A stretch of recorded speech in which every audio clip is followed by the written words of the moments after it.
सर्वमान्य नेता नीतीश कुमार जी हैं जेडीयू में कि ललन सिंह जी हैं, यह तो उनको तय करना पड़ेगा।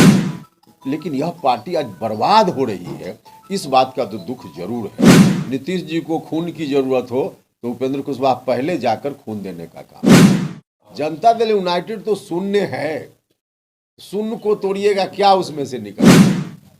हमसे भी बहुत सारे लोग संपर्क में, तो इंतजार कीजिए, धीरे धीरे देखिए चीजों को। नमस्कार, आप देख रहे हैं डीटीवी भारत और मैं हूं आपके साथ ईशा श्रीवास्तव। उपेंद्र कुशवाहा ने प्रेस कॉन्फ्रेंस के जरिए जेडीयू पर जुबानी तीर छोड़ा है। जी हां, आपको बता दें कि उपेंद्र कुशवाहा ने बताया कि जेडीयू में नीतीश कुमार की स्थिति अब सर्वमान्य नेता की नहीं रही। जेडीयू पहले यह तय करे कि उनके किस नेता के बयान को सही माना जाए। साथ ही उपेंद्र कुशवाहा ने पार्टी छोड़ने में बताया कि मुझे कोई पछतावा नहीं है, हाँ ये पार्टी अब बर्बाद हो रही है, इस बात का मुझे दुख है। आगे उन्होंने क्या कुछ कहा है, आइए सुनते हैं। देखिए, जनता दल यूनाइटेड में अब तक तो यही हम लोग सुनते रहे हैं कि नीतीश कुमार जी सर्वमान्य नेता हैं। नीतीश कुमार जी ने जो कहा सबको मानना पड़ेगा। अब नीतीश कुमार जी की बात पर मैंने टिप्पणी की तो मुझको दल से बाहर होना पड़ा। अब नीतीश कुमार जी सर्वमान्य नेता हैं, उनकी बात जिस रूप में आई, उन्होंने कोई बंद कमरे में नीतीश जी ने नहीं कहा, सार्वजनिक मंच से एक बार नहीं कई बार नीतीश कुमार जी ने कहा। यहाँ तक कि महागठबंधन विधानमंडल दल की बैठक में उन्होंने बजाबता तमाम विधायकों के सामने घोषणा की कि अगला अब तेजस्वी यादव के हाथ में होगा। अब इतनी बात के बाद राष्ट्रीय अध्यक्ष जनता दल यूनाइटेड कह रहे हैं कि मैंने कब कहा। अब सर्वमान्य नेता नीतीश कुमार जी हैं जेडीयू में कि ललन सिंह जी हैं, यह तो उनको तय करना पड़ेगा। देखिए, कुल मिला जुलाकर मुझको लगता है कि हम लोगों का जो एक्शन हुआ है और बिहार की जनता की जो भावना है, संभवतः नीतीश कुमार जी गए हैं यात्रा में विभिन्न जगहों पे, तो उनको भी लगा होगा कि बिहार के लोग क्या चाहते हैं। तब अब कुछ ऐसी बात करो कि जनता को फिर से झांसा में ले आवे। इसलिए ललन सिंह जी ऐसी बात कह रहे हैं कि हमने कब कहा। नीतीश कुमार जी कुछ बोलेंगे, ललन सिंह जी कुछ बोलेंगे, तो इसका मतलब सीधा है अब कि जनता को फिर से झांसा में लाने का प्रयास है। इन लोगों ने अंदर अंदर तय कर लिया है। राष्ट्रीय जनता दल के लोग आधिकारिक रूप में कहते रहे हैं, राष्ट्रीय जनता दल के जो भी आधिकारिक लोग बयान जिन लोगों ने भी दिया है पहले, उनसे कहवाएं कि नहीं यह गलत है, कोई ऐसी बात नहीं है, तेजस्वी यादव को अगला मुख्यमंत्री महागठबंधन नहीं बनाएगा। राष्ट्रीय जनता दल के लोग कहें, क्योंकि उन लोगों का दावा था, डील है, और उस दावा को नीतीश कुमार जी ने स्वीकार किया था।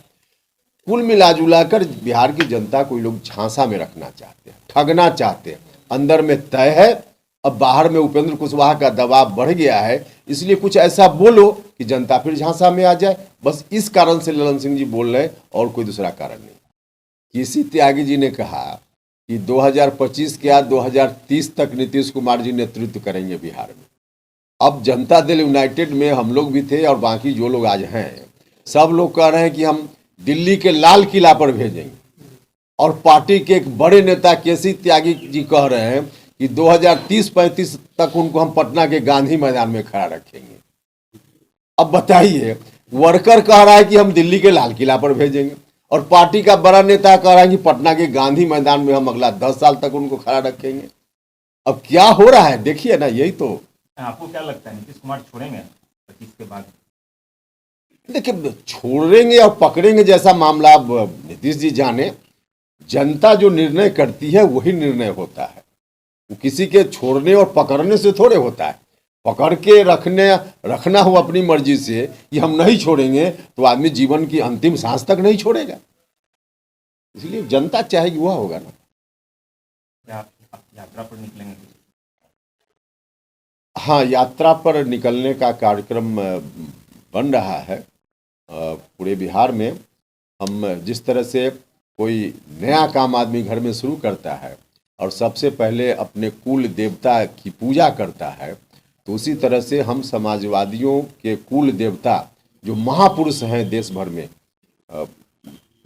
अलग अलग जगह पे, जगदेव बाबू हैं, कर्पूरी ठाकुर जी हैं, गांधी जी हैं, फणीश्वरनाथ रेणु जी हैं, बीपी मंडल जी हैं, बाबू कुंवर सिंह जी हैं, श्री कृष्ण सिंह जी हैं। तो जहाँ जहाँ जिनका जन्मस्थान या जन्मधरती है या गांधी जी का जो कर्म भूमि है, हम शुरू करेंगे भितिहरवा गांधी जी की कर्म भूमि से, और सब जगह इस तरह के जो भी महापुरुष हमारे हैं उनको जाकर प्रणाम करेंगे, उनका चरण स्पर्श करेंगे।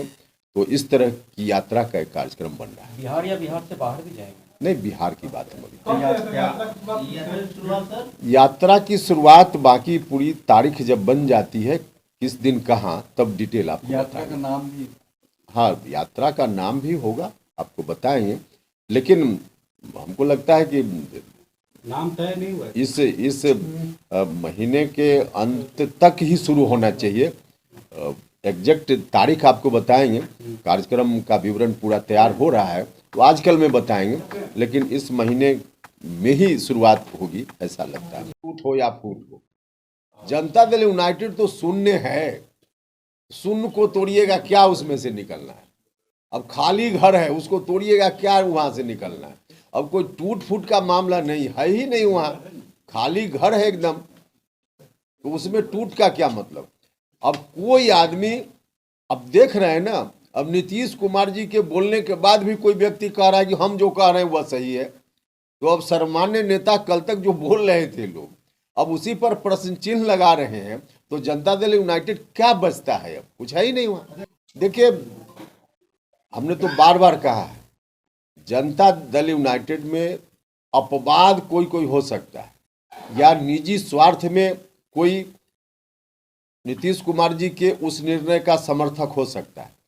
बाकी मांझी जी क्या, जनता दल यूनाइटेड में भी अपवाद छोड़कर बाकी सभी लोग नहीं चाहते हैं कि उस तरह के डिसीजन की ओर बिहार जाए, जिस डिसीजन के कारण फिर से बिहार में वही स्थिति हो जाए, पुराना 15 साल वाली स्थिति कोई नहीं चाहता। तो देर सवेर सब लोग बोलेंगे।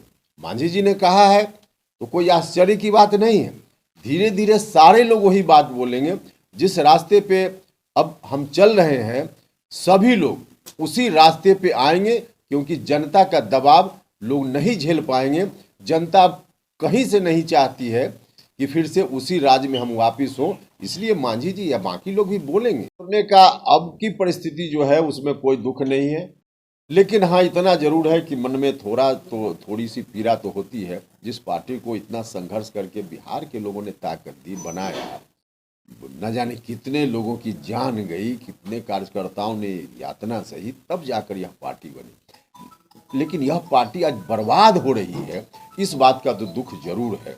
और यह पार्टी अगर मजबूती से काम करती होती, जिस मकसद से पार्टी बनी थी उस मकसद से पार्टी अगर काम करती होती, तो आज यह नौबत नहीं आती। इस बात की पीड़ा तो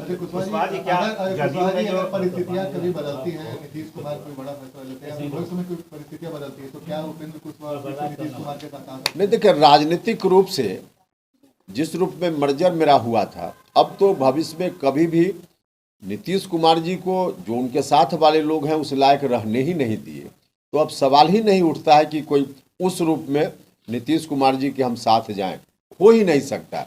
अब व्यक्तिगत रूप से कभी नीतीश जी को खून की जरूरत हो तो उपेंद्र कुशवाहा पहले जाकर खून देने का काम करेगा, व्यक्तिगत रूप से। जदयू में जो विधायक हैं, सांसद हैं, क्या आपके संपर्क में हैं? देखिए, संपर्क में तो हैं ही लोग, इंतजार कीजिए। हमसे ही संपर्क में नहीं हैं, सिर्फ ऐसा नहीं है, अलग अलग लोग अलग अलग जगह भी संपर्क में हैं, हमसे भी बहुत सारे लोग संपर्क में। तो इंतजार कीजिए, धीरे धीरे देखिए चीजों को। एनडीए की ओर से कोई ऑफर आता है या आपकी ओर से कोई कवायद उधर जाने को? या अभी कोई ऑफर पर हमारा ध्यान नहीं है। अभी तो कल हमने पार्टी अनाउंस किया है, इन बातों पर अब सोचेंगे ना। हाँ, इतना हम जरूर कहेंगे कि जननायक कर्पूरी ठाकुर जी की विरासत जो आज उधर सौंपने की बात हो रही है, उधर हम लोगों ने तय किया है कि नहीं सौंपने देंगे।